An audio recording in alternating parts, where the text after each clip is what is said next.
bem-vindos. Eu sou a Alessandra Reis, coordenadora de cidades inteligentes da Agência Curitiba. Olá, meu nome é Cleverson, sou gerente do FabLab da Prefeitura de Curitiba. Hoje nós estamos aqui no primeiro FabLab Talks, que é a ideia de um podcast que envolva a comunidade maker, a cidade de Curitiba, experimentação, assuntos relevantes para todos aqui na cidade, principalmente para quem utiliza muito nosso laboratório, pensando numa cidade inteligente, uma FabCity, aí trazendo um pouco ali de FabLab só para entenderem rapidamente o que é, um laboratório de prototipagem da prefeitura, que a gente é um modelo de criação, um projeto de um laboratório de experimentação, vindo de um conceito da Fab Foundation, lá do MIT, desde 2001, e a gente tem tentado aqui em Curitiba fortalecer esse movimento, assim com discussões, assim como a gente tem feito no FabLab, o Encontro Maker, como a gente fez recentemente lá, e a gente quer, com esse FabLab Talks, estar aproximando cada vez mais, tanto as discussões presenciais, assim como as discussões aqui também, tanto em áudio como em vídeo, que a gente possa discutir temas importantes. Isso, muito bem. E nessa linha do FabLab, a gente expandir esse conceito do FabLab, o conceito de cultura maker, a Prefeitura de Curitiba inaugurou em 2019, Cleverson, nosso FabLab público. Explica um pouquinho como é que funciona lá, o que tem de equipamento, como é que as pessoas podem conhecer este lugar e também se aproveitar e usar este lugar. Perfeito, Alessandra. Então, o laboratório, como a Alessandra disse, foi implantado em 2019, até a gestão atual do prefeito, a ideia ali foi de implantar um laboratório mesmo seguindo princípios da rede FabLab mundial, e rede FabLab Brasil, em ter um laboratório de experimentação com equipamentos modernos de fabricação digital. Então, no caso lá nós temos impressoras 3D, temos cortadora laser, CNC, tem bancada de marcenaria, eletrônica. Lá a gente dá oficinas de robótica, oficinas de experimentação, workshops, cursos, enfim. É um laboratório para que qualquer pessoa vá lá com a sua ideia e torne ela realidade, seja em qualquer área, Pode ser na área de design, arquitetura, área de robótica, enfim, Principalmente pensando em projetos voltados para a comunidade, projetos que a gente consiga deixar eles abertos para replicação, projetos que atendam uma demanda da minha comunidade local, da minha cidade, e quem sabe, a gente conseguindo tornar uma comunidade local bem fortalecida, a gente consiga impactar o restante do mundo também, Todos os FabLabs do mundo, que são mais de 2.000 laboratórios, eles têm a mesma filosofia. Aqui em Curitiba a gente tem pouquinho diferença, que nós somos o FabLab 100% público. Então ele é custeado 100% com dinheiro público e nós abrimos todos os dias da semana, exceto os finais de semana, quando não tem evento, obviamente, para que todos possam acessar. Então, para utilizar o laboratório é só ligar para a gente, lá agendar. A gente vai deixar tudo na descrição aqui do podcast, como fazer esse acesso, mas enfim, é para qualquer pessoa independente da área de conhecimento. Se tem conhecimento informático ou não tem, se não tem, a gente vai ensinar. Se não sabe nada de modelagem 3D, CNC, a gente vai ensinar durante o processo. E a ideia é que qualquer pessoa acesse mesmo o laboratório. Muito legal, é bem isso, atende desde criança até gente mais velha, gente de todas as áreas, gente que não tem conhecimento, gente que quer ter conhecimento. E o que você falou ali de questão de pensar na comunidade, na cidade...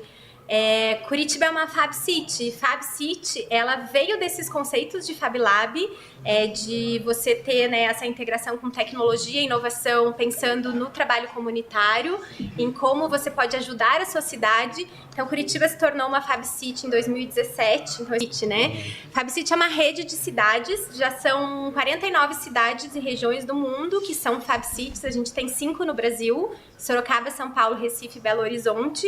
E FabCity é essa rede que busca o desenvolvimento das cidades de uma forma integrada e mais sustentável. Então, algum dos princípios, de ser autossustentável, a gente sabe que é muito ideológico uma cidade que se autossustente, mas busca isso para reduzir impactos de mudança climática, de emissão de carbono, para você fomentar os negócios locais.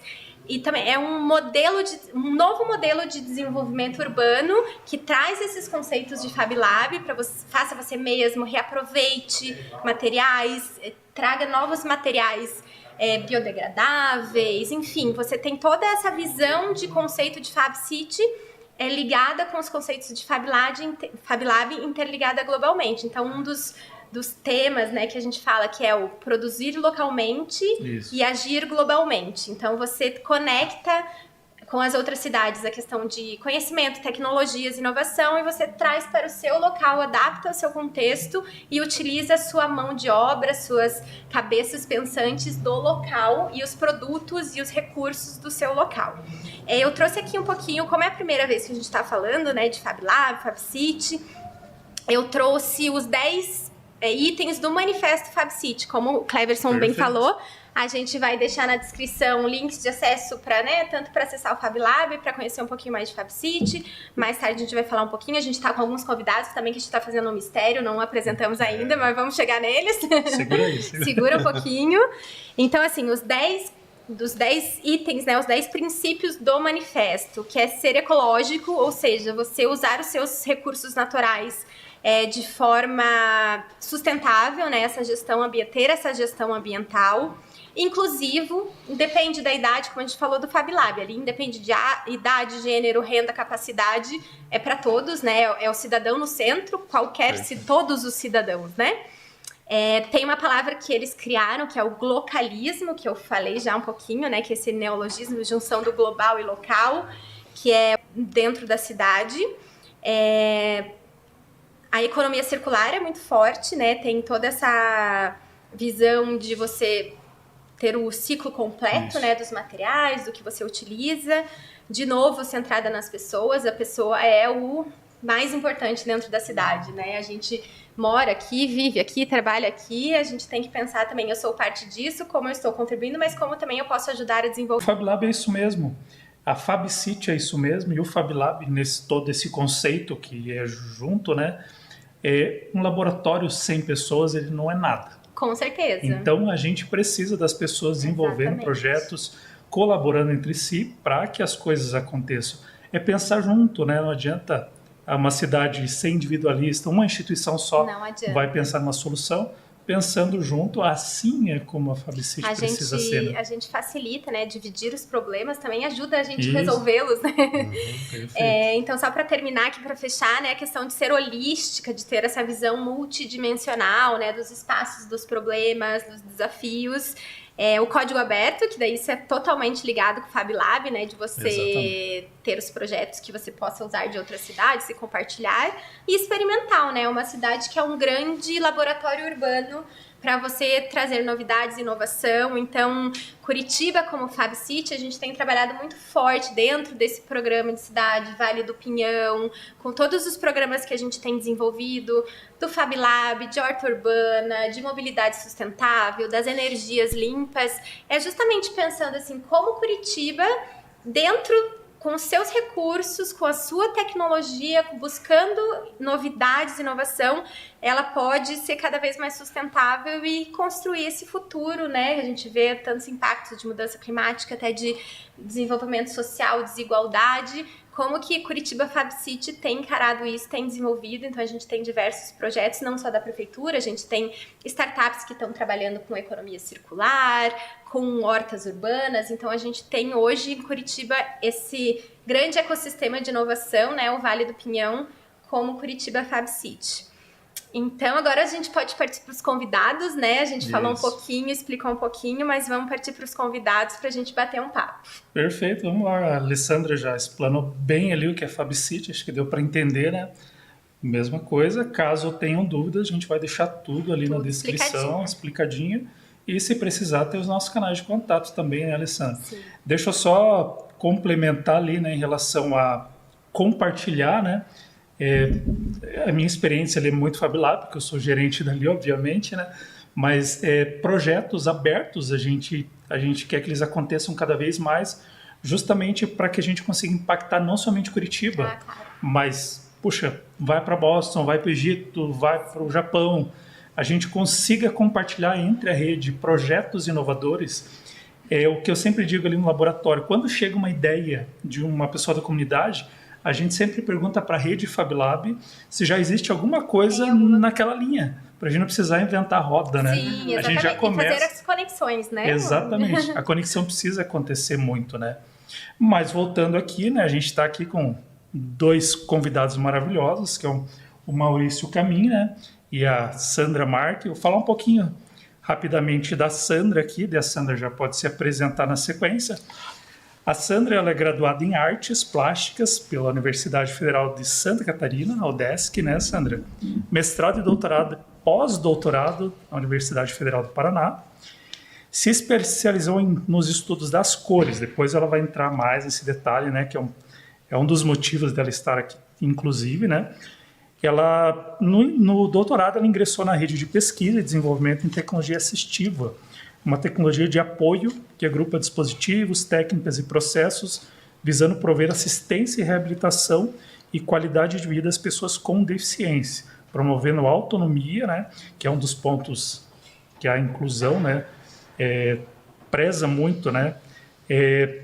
Bom, enfim, Sandra, seja muito bem-vinda. Muito obrigado, Sandra, obrigada por aceitar nosso convite. Fica à vontade, pode falar um pouquinho. Eu que agradeço a oportunidade de estar aqui com vocês. Uma honra estar no primeiro podcast do FabLab Talk. É muito chique, né? Então, eu agradeço. E, bem, o Cleverson já falou, mais ou menos. Então, eu desenvolvi no meu doutorado, eu sempre estudando com cor, eu desenvolvi uma forma, um método que proporciona uma pessoa com deficiência visual identificar cores. Perfeito. Porque, vejam, hoje uma pessoa com deficiência visual, eles já são super independentes, moram sozinhos, fazem tudo sozinhos, mas tem essa dificuldade, acessibilidade de uma informação tão importante que é a cor.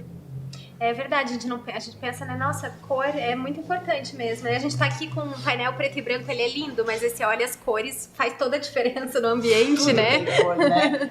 E veja, milhões de pessoas no mundo não têm acesso a essa informação. Nossa, é uma informação importante. Super. Então, perfeito. Agora, a gente já conversa mais, eu vou apresentar vou apresentar nosso outro convidado. Eu tenho certeza que o nosso convidado vai querer contribuir. Com certeza. É o Maurício Camin Filho, que é formado em desenho industrial, projeto de produto e tem mais de 30 anos de experiência no segmento de embalagens, em empresas como Sharp do Brasil, Natura, Boticário. Ele trabalhou e trabalha com desenvolvimento de testes, prototipagem, especificações, todo o acompanhamento, criação de embalagens com diversos materiais. Eu dei uma super resumida aqui, né? Tá ótimo. Mas também é consultor da Mush, né? Que tem projetos de embalagem compostáveis. Também é palestrante e tem o canal do YouTube, o Pack Talks. Sim. Então, Maurício, bem-vindo. Fala um pouquinho mais. Nossa, você tem muitas experiências, muita coisa para compartilhar com a gente. Então, conta um pouquinho mais sobre você. Obrigado. Em primeiro lugar, agradeço novamente, como a Sandra, o primeiro podcast da FabLab e o meu primeiro podcast. Que legal. Então também estamos estreando. É o primeiro pra gente também. Legal. Eu participei de um, então também é o primeiro. O seu resumo foi muito bom. A minha vida toda eu trabalhei praticamente com embalagens, né? Os primeiros empregos nunca foram, né? Mas eles me deram uma alavancada para entrar na área de embalagem, né? Sempre gostei do tema. E a parte que diz respeito a cegos, eu também sempre me preocupei, desde de trabalhos acadêmicos. Né? Já me preocupava fazendo jogos para cegos, né? Só que naquela época não tinha tanta tecnologia, era muito mecânico. Funcionou meio assim capenga, mas eu sempre tive essa preocupação. Trabalhei nessas empresas que você disse, sempre na área de desenvolvimento. Atuei como designer, atuei como técnico, né? Tenho bastante experiência nessa área e temos muitos assuntos para falar aqui. Gostaria de ser convidado mais vezes para a gente estressar vários assuntos, assim como a Sandra. Né? E a gente tem, como eu falei, a gente tem a versão, né, podcast, que a gente tem essa conversa, mas também temos o Encontro Maker, que é no próprio FabLab. Então também é uma possibilidade da gente se encontrar com quem está ouvindo, quem tem mais interesse, né, conhecer um pouquinho do espaço e ter mais conversas. Então, com certeza, acho que é a primeira de muitas. O FabLab que eu conheci, o Cleverson lá, para mim, assim, é um sonho aquilo, né? Eu, desde criança, sou maker, desde criança, né? Eu acho que todo brasileiro tem um pouquinho de maker, então... De né? Maker e louco, todo brasileiro tem um pouco. Com certeza. Então, eu sempre gostei, né? E quando entrei no Fab Lab ali, eu fiquei apaixonado, né? Porque é uma oficina aberta para você pôr em concretização as suas ideias. Apesar de eu trabalhar com prototipagem, representante de uma empresa, não é a mesma coisa, né? Eu não posso usar a empresa que eu represento para desenvolver, né? Coisas que não têm nada a ver. Mas, enfim, eu estou aqui com bastante vontade de estar falando o que for preciso para contribuir com esse primeiro podcast. Legal, obrigada. A Maurício é um grande colaborador nosso, ele já trouxe alguns conteúdos, né, Maurício? Já. Antes da pandemia ali, né, ele trouxe alguns conteúdos sobre embalagem, fez uma palestra com a gente lá. Mas uma primeira pergunta, assim, para os dois, né, seria como que vocês veem essa questão da implantação desse tipo de laboratório como o Fab Lab dentro da cidade? Como que vocês veem esse potencial da experimentação, da construção dentro do laboratório como esse? Como é que vocês entendem as vantagens de ter um espaço como esse na cidade? Primeiro para a Sandra, né? Eu acho fantástico. É a cara de Curitiba, né? Claro, essa coisa de inovação, essa gestão inovativa que a gente está tendo agora. E assim, eu fui pesquisadora da universidade por alguns anos, mas eu continuo desenvolvendo coisas.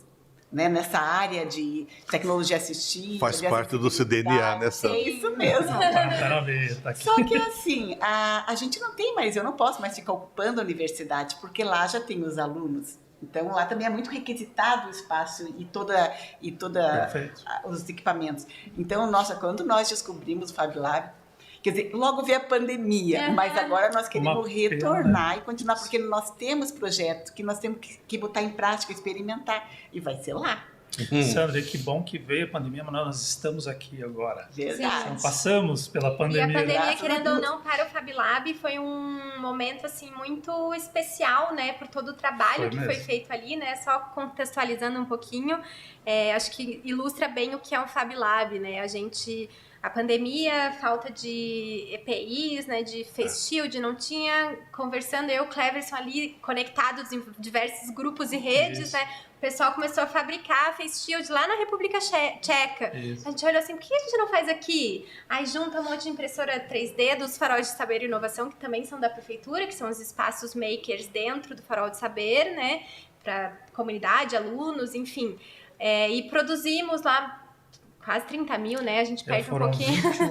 21 mil, alguma coisa. Então, e assim, com o trabalho voluntário, a gente teve muitas pessoas indo lá trabalhar, muitas pessoas doando materiais, ajudando na distribuição. E assim, a doação de materiais foi a pessoa que tinha um rolinho de filamento 3D em casa e até a empresa que queria doar 2 quilos, 5 quilos, 10 quilos. Então a gente teve uma mobilização muito forte e foi isso. A gente pegou um projeto da República Tcheca, teve os designers que adaptaram para ficar mais rápido, gastar menos material, toda a rede de contato de voluntariado e distribuição. Então, assim, isso resume bem o Fab Lab, né? E é um momento de agradecimento de tudo isso, né? Porque a gente contou com tanta gente, eram em torno de 30 voluntários ali no laboratório, trabalhando em regime de escala por conta da pandemia. Até conversei recentemente com o Márcio, lá, que foi um dos nossos apoiadores de uma startup. Ele falou que lá parecia um laboratório de microbiologia, todo mundo de máscara, jaleco branco, ninguém entrava. Mas foi uma experiência muito legal, e que eu acho que exemplifica bem isso que a Sandra falou, né? De usar esse espaço com a contribuição de todo mundo, né? Trazendo essas ideias de universidade, né? Oportunizando também esse espaço, né? Perfeito. E você, Maurício? Eu já tenho pelo menos 2 projetos para discutir com você. Você ainda não cheguei a tocar no assunto. Os dois mais próximos, né, pelo menos.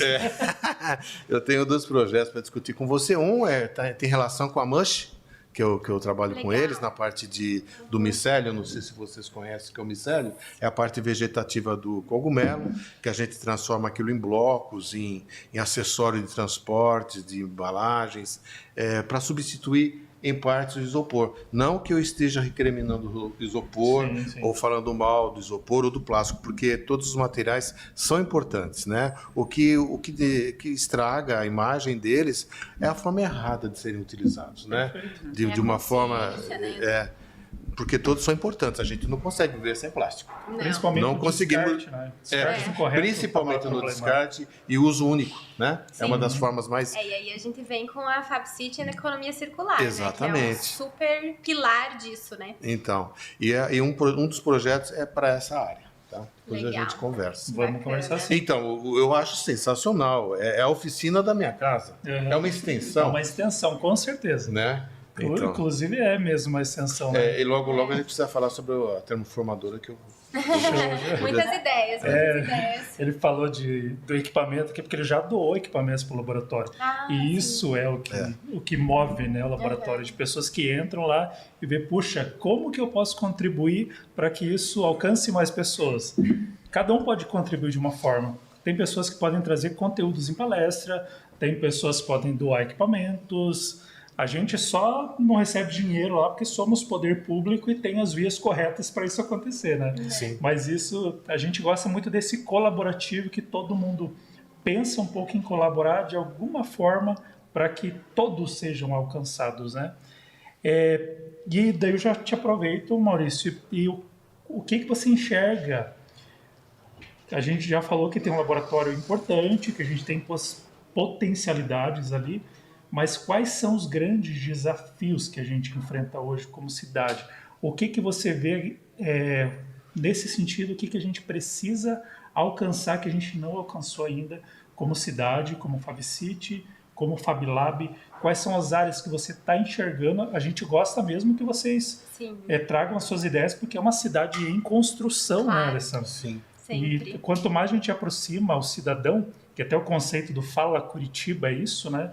De trazer discussões, a gente melhora a percepção do usuário, do cidadão e do poder público no recebimento e no envio das soluções, né? Então, a sua pergunta eu vou focá-la na minha área de atuação. Perfeito. Na área de perfeito. desenvolvimento de É isso mesmo. embalagens, né? Apesar de eu ter ideias de outras coisas, posso comentar depois. Mas assim, na área de embalagem, vai de encontro ao trabalho da Sandra, que é a parte de identificação de um produto, né? Quando a gente desenvolve uma embalagem, geralmente o pessoal pensa em código Braille. O código Braille ele tem um tamanho, ele não pode aumentar nem diminuir, porque senão perde a área de tato do dedo e também tem que ter uma altura adequada, Todas separa as especificações, todas as né? especificações para que ele consiga ler. Não podem ser né? diferentes, né? Não pode ser diferente. E o espaço para isso tem que ser de uma embalagem grande. Não dá para você pôr todo um texto numa embalagem pequena. Por exemplo, você vai encontrar muito isso em caixa de aveia, de coador de papel. Que são grandes, São né? grandes, né? E mesmo assim, Alessandra, né? As embalagens elas vão perdendo o relevo. Ah, sim. Eles falam que ficam apagadas. Por quê? Porque o papel trabalha num dia úmido ou num dia seco. Num dia úmido, Curitiba, então, com umidade, Então, se bem ele- que hoje tá um dia seco. tá sol, seco, né? mas na umidade Amanhã pode ser que Amanhã seja... não ela sabe. começa a baixar, e ele já vai perdendo o tato, né? E não dá para pôr tudo lá, né? Então, eu vejo uma das saídas, assim, nós não vamos encontrar uma solução. 100% é impossível, mas que atenda o maior número possível seria o QR Code audível. Uhum. Né?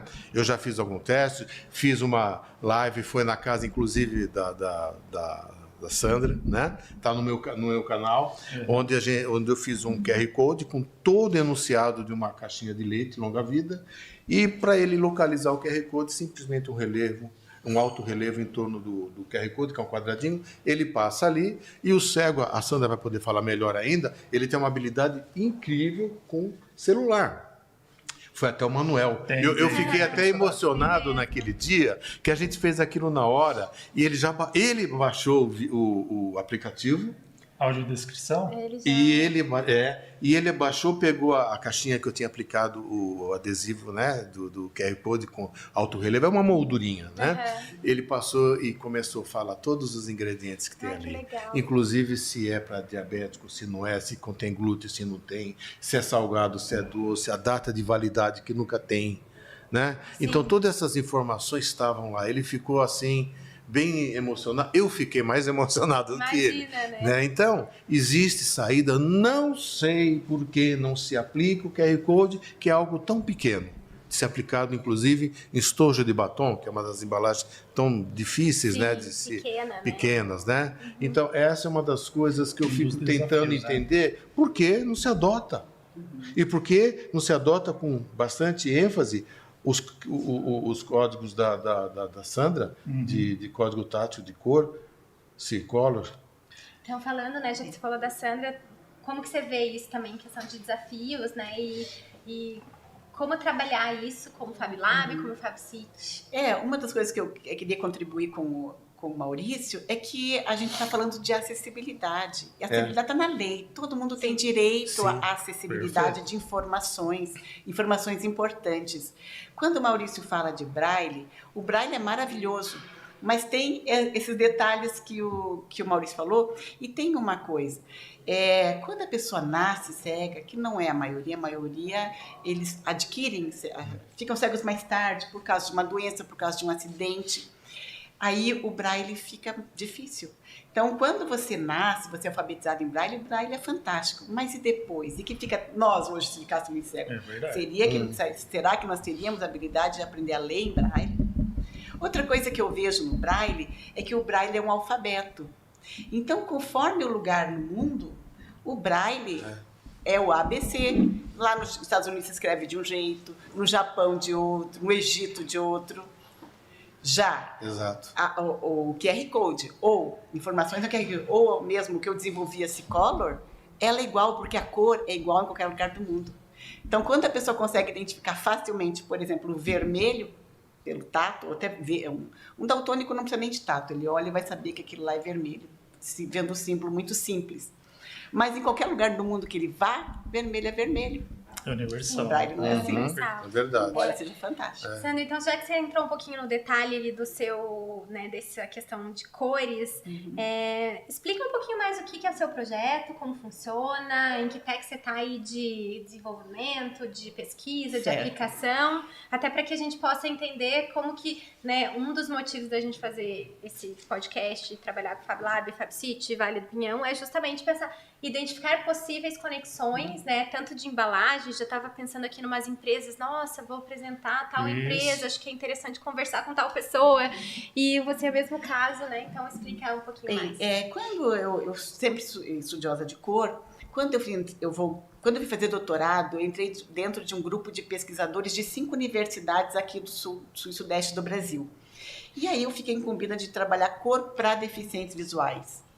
E aí eu pensei, mas por que não o Braille? Eu fui estudar. Aí eu me deparei com esse aspecto principal que o Maurício falou. Ele é extenso, ele não cabe em qualquer lugar. Por exemplo, eu estou com um óculos aqui, com um aro até marrom, mas uma pessoa com deficiência visual, ela usa óculos muitas vezes, sim. E ela não sabe o óculos. Às vezes eles têm mais de um, que eles não sabem qual é a cor que eles estão pegando. A bengala deles é colorida. E eles compram muitas bengalas. E eu vou aproveitar e fazer uma intersecção aqui. Por que cego precisa saber de cor? Porque é o nosso dia a dia, porque tudo tem cor. Eles, por mais que eles não enxerguem, mas ele está usando uma roupa colorida. E quando você não tem acesso a essa informação, você é sempre dependente de terceiros. E ninguém gosta de ser dependente. Todo mundo busca autonomia, né? E com isso também, o que causa isso? Você ter autonomia. Você tem autoestima, melhora, qualidade de vida. Aí sim, inclusão social. Porque quantas coisas que a gente trabalha e que depende de saber de cor. Claro. Nossa, então, a gente não para pra pensar nisso. É bem isso. Eu acho que é pra gente que consegue ver a cor. A gente óbvio. É óbvio, exato, né? Eu tenho um irmão daltônico e tem a história dele que ele escreveu na faculdade uns 6 semestres com uma caneta roxa. E aí ele não entendia que as pessoas às vezes davam uma risadinha e tal, e depois ele descobriu porque a caneta era roxa e não azul. Mas às vezes é bem isso, às vezes ele tá escolhendo uma camiseta, ele combinou, assim, ele fica naquela coisa assim, de não saber se tá combinando com os, né? Será que é a cor certa? Ou será que eu tô saindo como um palhaço na rua? Uma pessoa que tem uma deficiência visual é ainda pior, Eu não sei se vocês sabem, mas a cada 10 homens, um é daltônico. É um número muito grande, 10% da população masculina. que a gente não fica sabendo. Os Que não amigos não sabe, gostam de né? contar. Não, o meu irmão Você é descobriu. daltônico, Cleverson? Eu não sou. Eu também não sou. Já fizeram o teste, aquele de bolinha de Eu já, cor? eu conto. Então beleza. Mas o fato é que Culpa do eles cromossomo Y, né? quando se fala de daltonismo, de cor, eles são tão dependentes de outras pessoas quanto uma pessoa cega. Sim. Então é grave, É. né? É sério. E aí, então, o que aconteceu? No doutorado, eu continuando a falar ali que eu vi por quê? Por que não o braille? Por que não equipamentos que fazem leituras de cor? Por quê? Para a gente usar um aplicativo de celular ou um equipamentinho, uma maquininha que leia a cor, precisa de muita luz. Quando não tem muita luz, os nossos olhos não enxergam a cor. Exatamente. Então imagina equipamento. Nossa, é verdade. Quantas vezes a gente vai numa loja que a gente não sabe se está levando um preto ou um grafite, que é escuro, Ou maquiagem, azul você marinho. passa na loja, ficou lindo. Aí você sai, tá amarelo, tá mais rosa. Porque a gente né? não enxerga conforme a luz. Imagina se um aplicativo ou se um equipamento vai fazer leitura. difícil, não né? faz. E dependendo da luz ambiente, altera o tom. Altera, né? Então, a Cicolor, o método que eu desenvolvi, é justamente para não precisar de nada. É a cor na ponta do dedo. É mesmo. Para um cego, Do dedo. a cor na ponta do dedo. Para um daltônico, ele vai olhar e vai ter certeza. Eu estou levando cor-de-rosa, eu estou levando laranja ou vermelho. O que acontece? Eu soube de um senhor, muito discreto, que foi comprar sozinho e ele comprou uma bermuda cor-de-rosa choque. E aí ele chegou em casa e o pessoal... Estiloso. Ficou engraçado. Pai, ele falou, é marrom. E ele jurava que era marrom e ele não acreditava no pessoal em casa.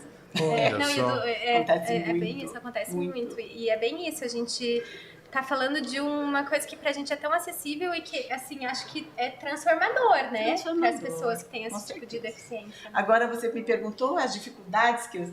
Olha, o que eu assim, sinto... como trabalhar, o que né? eu senti mais... Não, o que eu senti mais dificuldade é levar aquela tecnologia que a gente desenvolve aqui, em Curitiba, por exemplo, para a sociedade, para os usuários. Então, eu imagino até que o Fab Lab também seja uma forma, um ponto de encontro, Com certeza. um ponto de disseminar aquilo que a gente cria, que a gente desenvolve, porque ele tem mecanismos, né, que ajudam nessa disseminação da informação. Porque não adianta eu desenvolver uma coisa e ficar sozinha e Fica fechada. sozinha, exato. Nem Maurício. Né? Não adianta. Na Mas própria prefeitura a gente tem assessoria, né, de pessoas com deficiência, que pode ser um ótimo canal para conectar com pessoas, né, Lógico. e fazer a disseminação desse projeto tão interessante, né. Muito bacana, parabéns. Eu já estou vendo várias possibilidades, porque a gente está em vários projetos com a Secretaria de Inclusão ali, com turismo, algumas tem programa obras táteis ali, que a gente já pode, talvez, Pode até fazer utilizar isso o código também. de cores da Incluir Sandra. isso, né. Em Curitiba a gente tem o programa de destino turístico inteligente. Isso. E um dos eixos é a acessibilidade. E não só a acessibilidade de ter boas calçadas, de ter, enfim, né? É toda a acessibilidade para pessoas cegas, surdas, que tem algum problema de locomoção. E os projetos, né, que estão sendo desenvolvidos já é uma ideia para conectar esse O programa. objetivo final, que é a autonomia, de Autonomia, todos, né? exato. É equiparar todos ali, não é fazer somente para o cego, é Sim. que ele É, se a adeque autonomia e mesmo. poder usufruir a cidade como todos, Sim, né? eu me lembrei de contar uma coisa que você perguntou assim, mas para que o cego vai... Já me perguntaram, mas por que o cego vai querer saber de cor? Porque ele usa a cor. E quando eu desenvolvi a Cicolor, eu pensei assim, puxa, a pessoa vai poder escolher por conta própria. Até que eu conheci um casal que nós conhecemos, o Maurício me conheceu, que é o Mauri, que é o que você contou, o Manuel e a Débora. Isso. E a Débora me falou assim, Sandra, você não imagina o galho que você me quebrou. Porque nós moramos aqui, somos independentes, usamos máquina de lavar roupa normal. Só que eu estrago todas as minhas roupas, porque eu misturo branco com preto com vermelho, eu não sei. só. Eu fico sabendo depois. Aí eu pensei, Alessandra, a cor vai além daquilo que a gente Vai pensa. além, muito além. Muito além de Muito além. combinar coisas, combinar roupa. Aham. Tarja de remédios?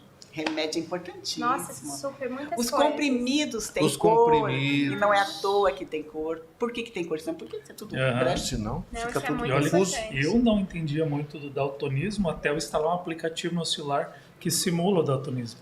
E as cores se confundem muito. Ah. É o que você falou do seu irmão, Aham, né? da caneta roxa. É igual. Se ele olhar o azul ali, o lilás talvez seja muito parecido. igual, né? Ele fica quase amarronzado nos Sim. tons ali. Laranja, vermelho, rosa. E no meio profissional, no meio que eu trabalho, muitas vezes as pessoas daltônicas têm um problema sério. Por quê?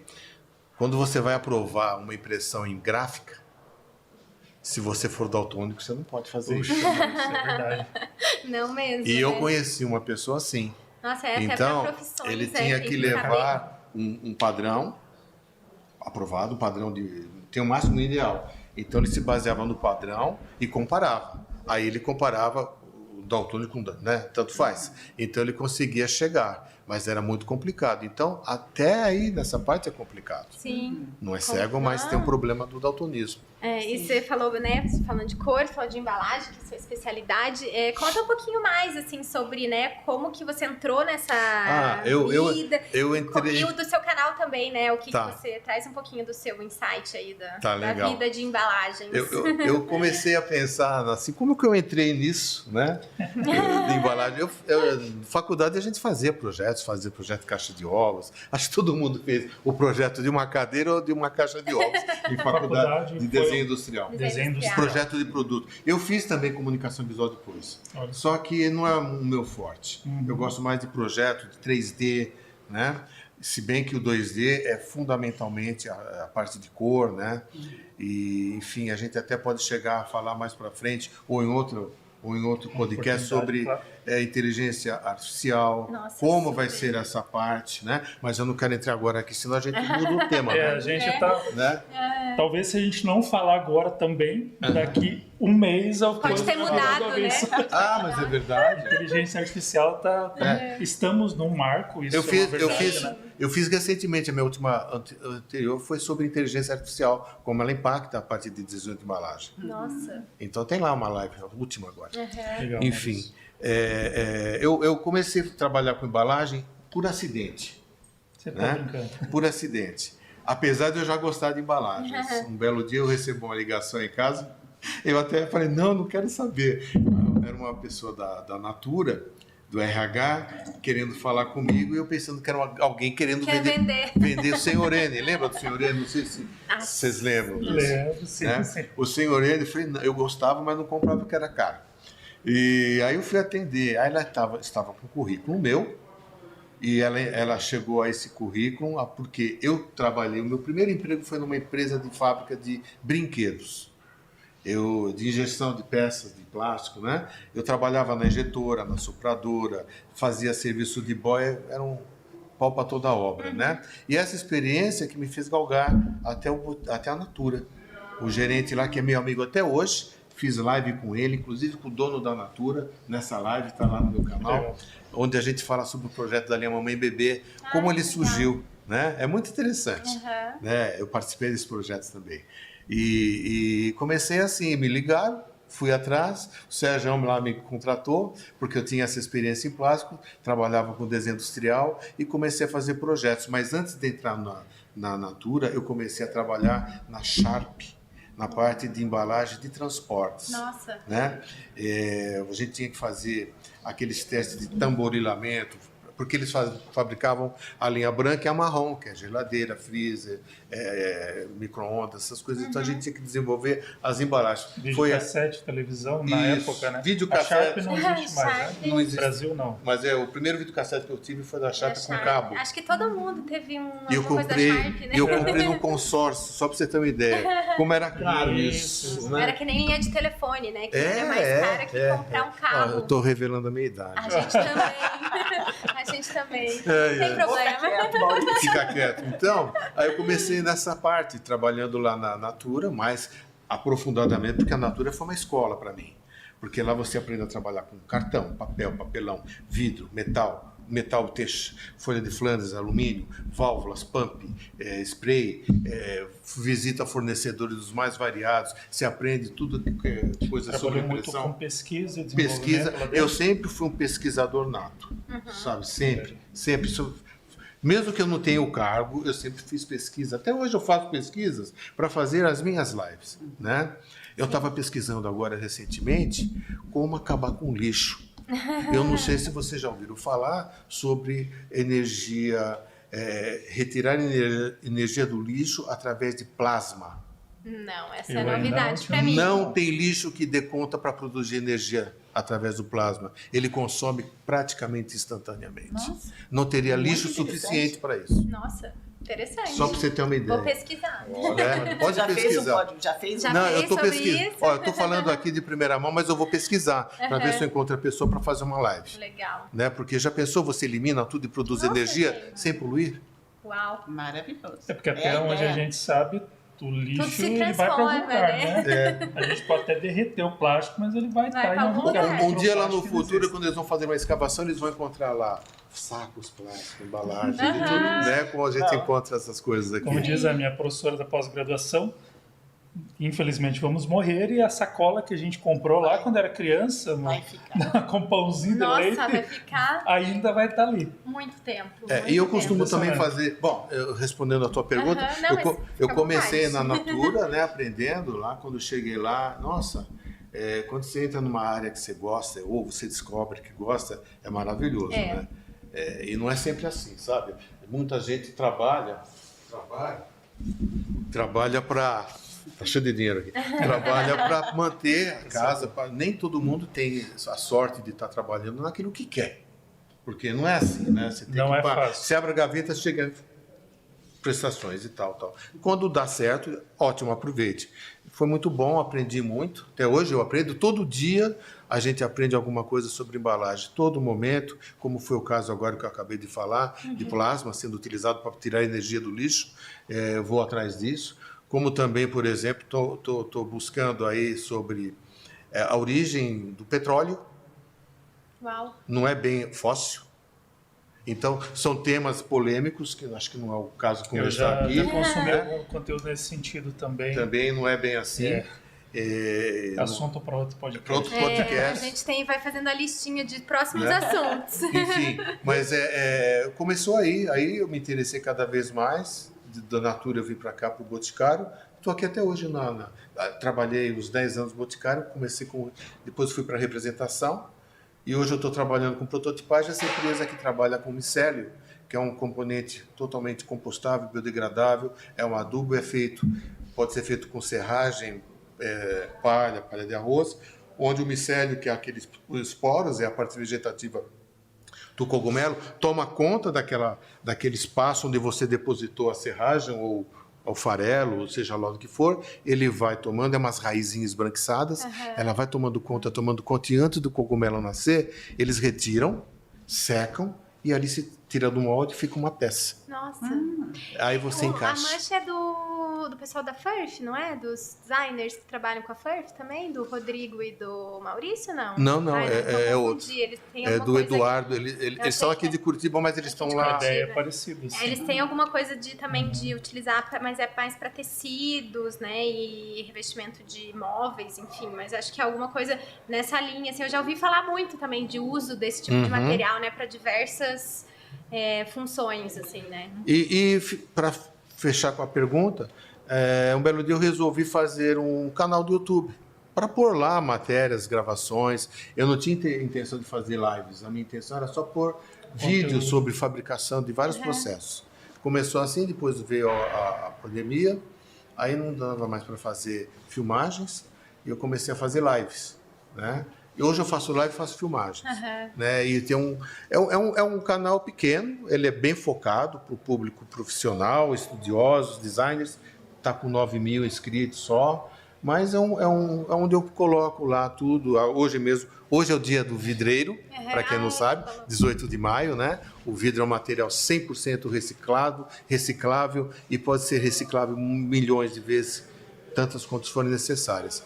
E é um breve resumo da minha... Deixa eu aproveitar um gancho antes, Alessandro. Você falou de embalagens ali. Atualmente, agora, 2023, tem tido muita inovação nessa área? Tem surgido novos tipos de embalagem? A minha pergunta, eu vou complementar isso? essa pergunta, porque eu ia fazer uma pergunta até para os dois, assim, até um pouco provocativa.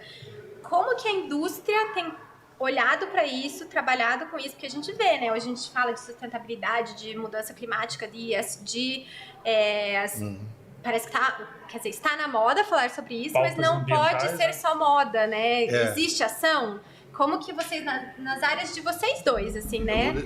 Complementando o que o Cleverson colocou Eu aí. vejo que está na moda falar, mas que as empresas, bem na verdade, Aplicar, responsabilidade social não tem. São raros, eles É difícil. Eu, pelo meu visto, você implantar alguma coisa que vise o social, não apenas o dinheiro. Sim. Embora uma coisa também traz a outra, mas eles não têm esses olhos. Então, é uma coisa ainda que precisamos de ação, como você falou, ação. Não só ficar na palavra. Sim. Deixa eu ver o que o Maurício vai dizer disso. Eu acho, não, só para complementar, além da ação, eu acho que é muito importante a questão da educação das pessoas. Porque a partir do momento que você se educa para pensar que eu tenho que consumir coisas sustentáveis que sejam acessíveis e inclusivas, a indústria vai ser obrigada a mudar, né? Porque senão as pessoas vão parar de consumir. Então, né, a gente também olhar nosso papel aqui como cidadão, consumidor, de também tentar buscar. Lógico, às vezes é caro, às vezes é mais caro, às vezes você não tem acesso. Tem uma dificuldade ainda, mas acho que é um processo contínuo disso, né? Tem muito aspecto que envolve isso e o custo geralmente eleva, o custo, né? Ele é muito uma barreira muito grande, né? Para você deixar de comprar copo descartável para utilizar um copo de vidro em todos os ambientes, por exemplo, a gente está falando de serviço público, Sim. Todos precisariam estar preparados com uma cozinha em todos os espaços. Sim. E na grande maioria não é assim. Para que você pudesse lavar seu copo todo dia, ou para você substituir por um copo de materiais compostáveis, né? Reaproveitamento de bagaço, de alimentos. Ele é 10 vezes mais caro do que um copinho de plástico. Não é acessível. Então, para a gente realmente entrar nessas pautas de pensar no futuro do planeta, a gente precisa desprender um pouquinho financeiramente. Não é nem acessível para as pessoas com algum tipo de deficiência e nem acessível por causa da desigualdade social e da falta de renda, de acesso, né? Tem esses problemas, né? Maurício, joga para cá. Joga a bomba. Eu vou na linha da Alessandra. Alessandra. Eu sempre faço confusão. Alessandra e Sandra. Começa... O consumidor tem um poder na mão que não conhece bem, né? Ele vai aceitando, outros não aceitam, um aceitam mais, outros aceitam menos. Se ele resolver não comprar mais, o fabricante vai atender às necessidades do consumidor, indo de encontro, se o consumidor tiver consciência, com embalagens mais ecológicas, sustentáveis, né? Porque, como você mesmo disse, nem sempre é possível você fazer uma embalagem que seja sustentável, ecológica, biodegradável, reciclável. Esses seriam os melhores do mundo, mas tem custo. Se você for hoje comprar um cotonete comum e um cotonete com palito de madeira ou um outro material biodegradável, você vai ver que esse é mais caro. Por que é mais caro? Será que realmente é necessário ser mais caro? Ou esse empresário está cobrando mais caro porque tem um modismo e todo mundo vai querer ir atrás e ele vai lucrar mais. Então tem muito disso, tem muito greenwash. As pessoas falam que fazem naquele momento não fazem mais. Quanto ao que é o greenwash? O greenwash é o seguinte, quando se fala muito, vamos entrar vamos supor, eu vou fazer agora embalagens com plásticos retirados do oceano. Você acha que é do oceano? Ou você acha que é da praia que sobrou alguma embalagem ali? E será que ele vai continuar fazendo isso daqui para frente sempre? Porque tem muito plástico no mar. Sim. Né? Daria para ficar produzindo para sempre, mas não é o caso. Ele faz um momento, depois para. Tem o discurso, mini ação ali, mas não tem a continuidade. Ele não tem a continuidade. Existem fornecedores de plásticos já processados, retirados do meio ambiente. Existe aqui em Curitiba, na região de Curitiba, na periferia, tem uma empresa, eu estou tentando lembrar o nome, eu não me lembro agora, mas ele produz muito plástico originário de reciclagem, né? E tem muita gente comprando. Essas aí eu acredito. Inclusive é uma que produz produtos de limpeza com plástico pós-consumo. Só que não é tão barato. Né? É um pouco mais caro, porque ele dá mais trabalho. Sim. Né? Você tem que limpar, você tem que escolher, você tem que processar tudo de novo. Então é um pouco complicado. Talvez aí entre em ação a parte pública na parte de impostos. Claro. Né? Ou deixando de cobrar, ou cobrando menos, para viabilizar. Eu acho que é um pouco da tendência. Até a gente estava discutindo esses dias, assim, né? Pensando em incentivos, como é que você incentiva a inovação, tecnologia ou novas empresas, o emprego, a criação de emprego. Essa temática da sustentabilidade, de você ter um prédio sustentável com energia solar, você ter uma indústria que realmente use essa cadeia de reciclagem e aplique, a gente tem que pensar em benefícios para essas pessoas e essas indústrias e empresas que estão agindo, né? Para respirar. Para dar um alívio de um lado, para ele poder investir de outro. E na né? real ainda não tem, né? Também a parte do governo eles falam, mas eles também só ficam na fala. Porque a gente foi procurar o que a empresa vai ganhar se eles fizerem isso, se eles pensarem na acessibilidade, se eles pensarem no social. E a gente pensando, eu estou pensando com cabeça de empresas grandes. Agora vamos para o microempreendedor. O micro, né? Vamos para aquele cara que está abrindo uma empresa agora, que vai começar a produzir um shampoo. Muitas vezes eles terceirizam, porque não tem condição. Mas vamos supor que ele queira absorver isso. Ele não tem poder de compra. E o que ele vai comprar é tão pouco. Que se for comprar de um ele material, ele não vai nem condições conseguir de abrir, comprar. né? Porque já vai falir antes de abrir. Exatamente. Ele vai desenvolver uma embalagem, ele vai ter que usar aquela embalagem standard, vai ter que usar um rótulo comum, qualquer coisa assim, para ele começar a vender. Eu vi um comentário, mas acho que na pandemia, pelo menos eu consumia bastante marmita, né? Às vezes fico preguiça ou cansada da minha própria comida, né? De cozinhar todo dia. Mas de pensar, nossa, vem tudo em plástico, né? Putz, tô usando muito. Às vezes aqui também na agência a gente almoça aqui, pede uma marmita. Eu pensei, gente, mas a pessoa que tá cozinhando ali pra fazer uma marmita caseira, pra vender, sei lá, 50 por dia, se ela fizer pensar que ela tem que fazer uma embalagem sustentável, ela não consegue sobreviver, né? E se tiver, o custo é alto. O custo é muito alto. Aí vai cobrar de você e o cara que não faz esse tipo de embalagem vai vender mais e você vai afundar. É bem isso. Porque tem aquele tripé, né, de sustentabilidade. O econômico tem que estar segurando também. Se não cai. Cai. Você consegue trazer para a gente um pouco, Maurício, dessas inovações aí? Dentro de todas essas áreas, olha, pensando eu tenho pesquisado em todos os aspectos, né? Um olhar periférico subindo o periscópio assim, eu vejo assim no horizonte a falta de um investimento maior de empresas que queiram trabalhar com polpa de papel, né? Mas assim que queiram investir numa empresa, eu conheço pessoas que tem já um plano de uma fábrica para produzir embalagens de polpa de papel. Não é caixinha de ovos, não é bercinho de maçã, não é isso. São embalagens desenvolvidas com possibilidade de envase. Nossa. Ele tem tecnologia do exterior. Ele montou empresas fora, ele está buscando, eu estou tentando ajudá-lo também. Então, falta um pouco apostar nisso, né? Já existe no Brasil gente assim. Está despontando essa da Mush agora, né? O nome dela é Mush mesmo, é uma startup. Eu estou trabalhando junto com eles, buscando incrementar o conhecimento que eu tenho, com que eles têm, a gente já juntando força para que exploda, né? Vocês viram hoje eu trouxe essas canequinhas aqui com chips de milho. Sim. É possível fazer isso com mush. Interessante. Ele tem um outro formato. Mas é possível, tem a mesma função, já fizemos um teste. Mesma possível. Função. É possível. Né? Ou seja, esse é um alimento. É milho. Aquilo já não é. É uma palha ou é serragem com adição de esporos de cogumelo e fizemos uma experiência numa extrusora e deu certo. Precisamos desenvolver isso. Já falei o projeto agora. Para quem não tá assistindo no YouTube, é uma canção para mim. Eu vou mostrar aqui, quem quiser ver no YouTube ver. Mas quem tá só ouvindo, o isopor, como esses isoporzinhos de proteção. Flocos de proteção de embalagem que são... Isso aí é feito de milho e o pigmento é pigmento alimentício. Você pode até comer, que não vai te fazer mal. Eu vou comer. Vai comer, botar um salzinho só para vocês verem. Se você puser um salzinho, fica gostoso. Então, é de milho. A gente, igualzinho. Não, e assim, a gente nem combinou nada, mas veio tudo sustentável hoje, então... Veio tudo sustentável.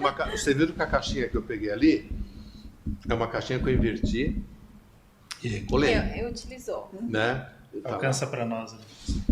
Ela tá. A única coisa que não está de acordo é a fita adesiva, né? Adesiva, mas a gente chega lá. Algum substituto já? Não, tem fita gomada com cola de origem orgânica, de papel. Né? É possível, sim. A gente chega lá. Né? Mas dá para fazer bastante coisa. Uma outra coisa que você falou aí do consumidor é o seguinte: o consumidor tem que parar de achar. A gente não precisa de mais uma embalagem bonita, a gente precisa de uma embalagem acessível, reciclável, biodegradável, porque o resto a gente consegue trabalhar com criatividade.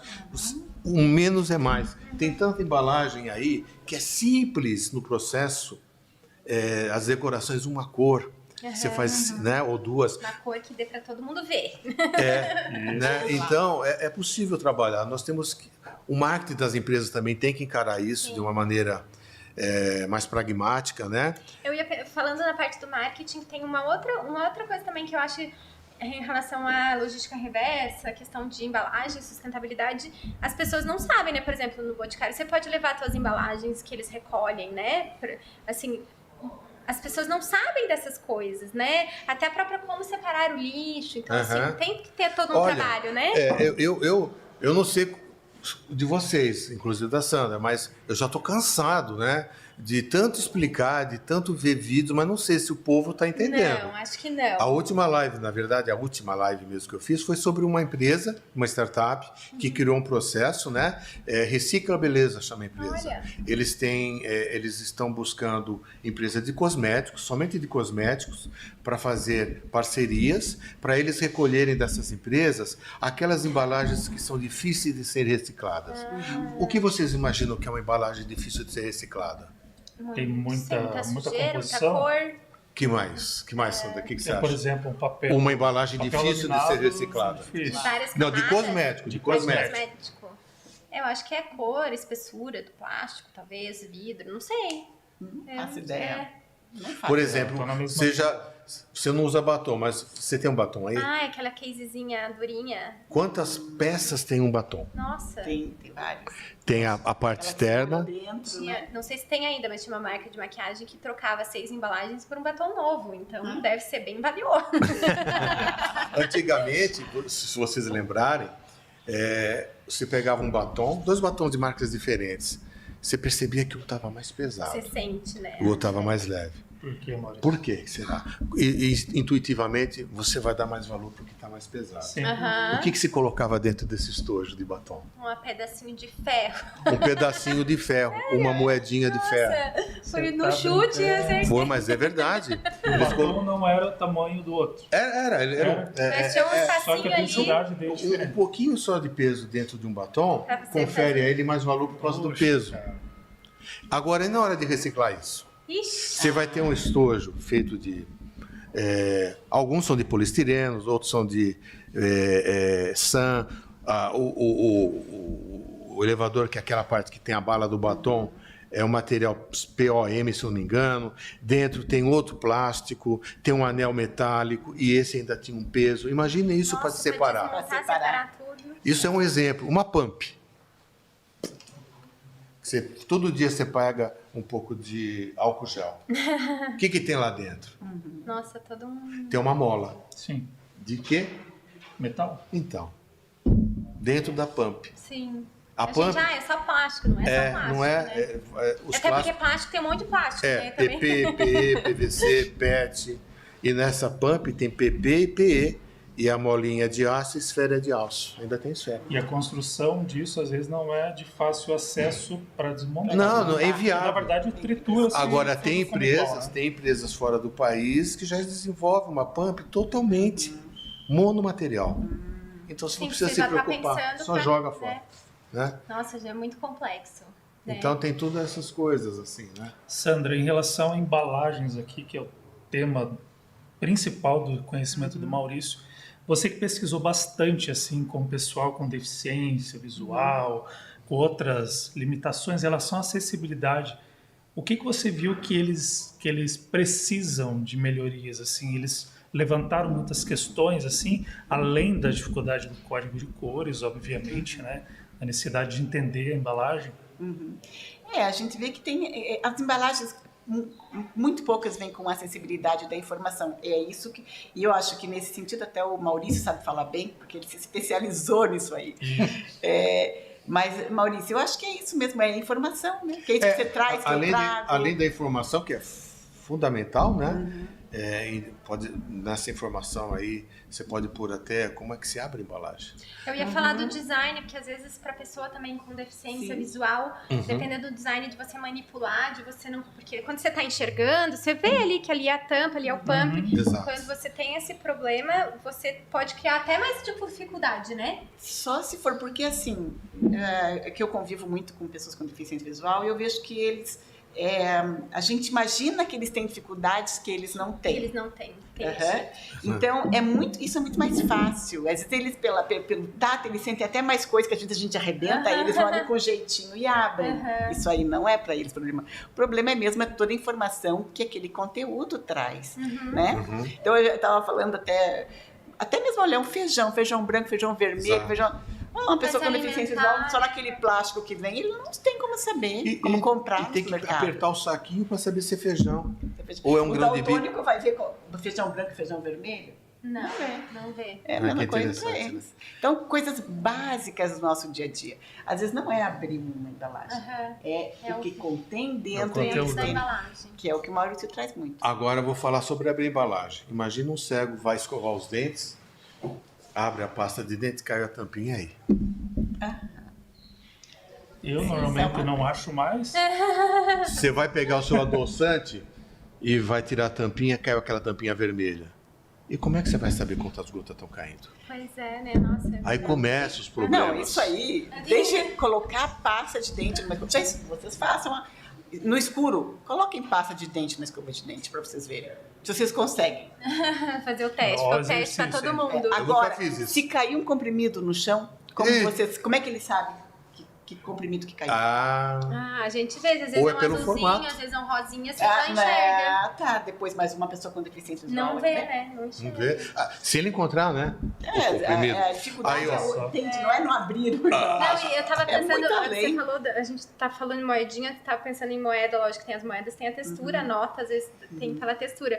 Mas às vezes de longe você vê na mão de alguém tá contando ali, a cor diferencia também, né? Nossa, a cor é muito importante. Isso que a gente fala, muito além do que a gente pensa. Muito além do que a gente pensa. E ainda tem notas que tem diferença de tamanho, outras não, dá pra enganar. Verdade. Então é bem complicadinho. E a Sandra está explodindo o nosso conhecimento aqui. Eu fiquei pensando, vou ficar pensando muito nisso. Vai muito longe, né? Realmente não é só um código de cores para você saber. Às vezes é uma coisa básica que a gente acha que eles vão ter dificuldade, como você falou, de abrir Não, isso aí é o de menos. Eles sabem muito mais que nós, muitas vezes. Sim. Mas outras coisas mais básicas da informação que o Maurício trabalha, que eles não têm acesso. Inclusive, trazer um projeto que a gente está fazendo ali com pontos turísticos táteis, né?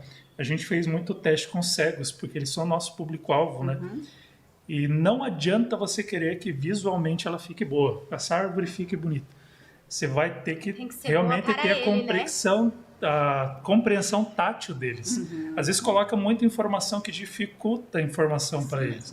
Precisa, às vezes, simplificar ou, às vezes, acrescentar informação para melhorar. Isso foi uma coisa que eu estudei muito, Cleverson, quando eu desenvolvi o C-Color, porque eu não queria que fosse difícil. Eu pensei, difícil já é o Braille. Já é a vida deles, né? A vida deles tem que ser fácil. E não é só o Braille, né? Porque tenta se implantar muita coisa também para melhorar o processo. Então, e muitas coisas. Eu queria fazer um adendo aí, indo no sentido das cores e na parte de design, para facilitar a vida do cego. Lembra da Emily? A Emily, ela já foi vidente. Videntes são as pessoas que vêm, tá? Eles falam vidente, né? Mas o termo que vocês vão conhecer. Um termo que a gente aprendeu. E o vidente, ela já foi vidente, ela até fez engenharia civil, se formou, 29 anos. ficou cega porque ela teve um problema e ela é muito vaidosa e ela já viu cores. Então ela faz automaquiagem, ela aprendeu a fazer e depois ela fala um pouco sobre o estojo, a paleta de cores no estojo de maquiagem. Já parou para pensar? Né? E aí tem um pincelzinho, né? Não dá para pegar. Vamos supor que esse é o pincelzinho. E na ponta tem uma espuminha para um lado e do outro. Qual lado que ela passou? Qual lado que é? Gente. Ela tem que raspar um do lado do pincel para ela saber que aquele ela usa para uma cor e o outro não usa para outra. Se o pincel fizesse aqui uma saliênciazinha, uma bolinha saliente, com dois lados mais achatadinho, né? Ela já saberia. É só um detalhe no design. Melhorar. Né? Nossa, é isso das cores pra se agora, maquiar, né? e as cores, né, na paleta? Se a gente tá se maquiando numa coisa meio escura, sai, parece Um palhaço. Nós pela idade, né? Eu não usava óculos, não nasci assim, agora eu uso. Então, quanta dificuldade que a gente começa a ter, que de repente uma solução assim, simples, resolve não só a vida deles, a nossa vida. O que eu vejo... Não, exato, de óculos, né? Até tem uns que o óculos de um lado levanta o outro para poder maquiar o olho, né? É o que eu vejo que a gente às vezes desenvolve tecnologia pensando numa pessoa com deficiência. E depois a gente vê que as outras pessoas utilizam muito bem. Idosos também. Beneficiadas com aquilo, né? Idosos, eu fiz uma vez um trabalho com idosos, né? As piores coisas eram as letrinhas, né? E também a força que ele não tinha mais nas mãos. Sim. Muitos tinham artrite, dedos todos já tortos para abrir. Essas embalagens à prova de criança é a prova de idosos também, tá? Então eles não conseguem abrir e eles precisam tomar o remédio. Então é complicado. E quando eu falei do estojo, na paleta de cores, o código Cicolos, na hora de você saber essa é uma cor vermelha, o batom que cor que é fácil de aplicar, né? Só ter vontade, né? Ter vontade. É só aplicar os códigos ali, né? Incrível. Gente, não é tão complexo. Nós a gente conversa assim muito. Se a gente ficar aqui, a gente vai ficando. Vai longe. Mas eu vou ter que agora chegar pro nosso final aqui. Vocês querem deixar uma última reflexão? Eu quero dar eu não me lembro o nome da pessoa, mas um gancho para Sandra, né? Todas as cores no escuro concordam. A gente tem que pôr um pouco de luz nesse escuro para que a gente tenha mais possibilidade de ajudar o próximo com código de cores, com design mais acessíveis, né? É uma questão de querer, né? De embalagens menos poluentes no sentido de estar tão cheia de decoração, tão cheia de hot stamp, tão cheia de alumínio, tão cheia de relevo, de verniz localizado. Faça algo mais simples, pelo menos, se você não pode mudar. Não, e assim, já que está usando tanto detalhe, aquilo ali é um custo, né? É lógico. Usa para ser mais acessível, inclusive, né? Então, seja mais clean. Eu acho que é isso mesmo. A gente fala de um mundo melhor que a gente quer, né? Mas tem que ter a ação que vocês falaram, a ação de a gente fazer, botar em prática. Então, na verdade, eu só tenho que agradecer vocês, você, Alessandra, você, Kleber, você, Maurício. E eu também a vocês três. Não, imagina. Isso mesmo. E vamos lá no Fábio. Logo vou voltar. Com vou voltar certeza. lá. Eu preciso até. Não, voltar vocês lá. são de casa, já sabem, né? Muito obrigada. Imagina. Eu quero Obrigado. agradecer muito a presença Pelo de convite vocês. e pelo ser a primeira, né? Foi um papo super gostoso. Como eu falei, eu vou sair daqui assim com a cabeça, tipo, sabe aquele emoji com a cabeça explodindo? Sei. Mais ou menos isso. Foi um monte de coisinha aqui, ó. Tem o canal, né, do Maurício para quem quiser acompanhar. A gente ainda vai fazer muitas coisas com ele. Vocês vão legal. ouvir falar muito ainda dessas conexões. E para quem quer saber mais do Fab Lab, do Vale do Pinhão, Curitiba Fab City, siga nossas redes. A gente vai deixar aqui na descrição, tanto do YouTube como nas redes, o nosso Instagram, Facebook, como se cadastrar na nossa newsletter, que o Maurício falou que está cadastrado e ele recebe Recebo bastante. sempre os anúncios dos Quer nossos ver, eventos. E também link com a agenda, como agendar as coisas no Fab Lab, né? Vai estar tudo explicadinho aqui. Queria agradecer de novo. Muito obrigada, pessoal. Agradeço a participação. Qualquer dúvida que vocês tiverem, né, o pessoal que está ouvindo, assistindo, em relação ao Fab Lab, Vale do Pinhão, aí entre em contato com a gente. A gente vai deixar tudo na descrição também do podcast para facilitar esse contato. Vocês já sabem que são de casa, né? Antes de finalizar, só trazer esse valor para um mundo melhor, né? Eu lembrei que a gente está com um prêmio, que é o verdade. Design for a Better World. Design para um mundo melhor, né? Para quem não sabe, Curitiba é uma cidade do design da Unesco, né, das cidades criativas. A prefeitura faz parte agora, né? A gente envolveu também o Fab Lab, porque tem tudo a ver, né? A gente quer movimentar. E aí os nossos parceiros do Centro Brasil Design estão com essa premiação, de estar apoiando. Então é bem. E tem várias categorias de embalagens, de ideias, até de cidades, né? Porque quando a gente fala design, né? Então tem 3 períodos de inscrição, se eu não me engano já passou agora, mas ele vai até agosto. Então a gente vai deixar na descrição o link tudo certinho. Informação. É importante que todas as áreas, independente que você seja o design ou não, se inscreva lá. Tem soluções incríveis de pessoas que nem são da área. Quando a gente começa a falar de design, o design ele é muito transversal, né? Isso. Então ele a gente consegue trabalhar com o design também, né, na questão da acessibilidade e inclusão, na parte da cidade. Então é um prêmio muito interessante mesmo. A Fazenda Urbana e o Vale do Pinhão já foram vencedores em outros anos, né? E esse ano a gente entrou como apoiador do trabalho deles. É legal, Perfeito, parabéns. gente. Qualquer dúvida que tiverem, deixem nos comentários e a gente vai tirando. O laboratório está aberto, obviamente, com agendamento, né? Porque é um espaço que tem bastante equipamento lá, a gente precisa preservar para isso. Mas quem quiser utilizar, avisa para a gente que a gente dá um jeito de receber qualquer pessoa, como a gente disse, né? E vai tirando as dúvidas. Muito obrigado novamente para vocês. Obrigado, Alessandra. Obrigada, Pessoal que Everson. assistiu, Pessoal que está assistindo nossa plateia. Até a próxima. E até o próximo Fab Lab Talks. Isso. Valeu, Obrigado, galera. pessoal. Um abraço. Obrigado.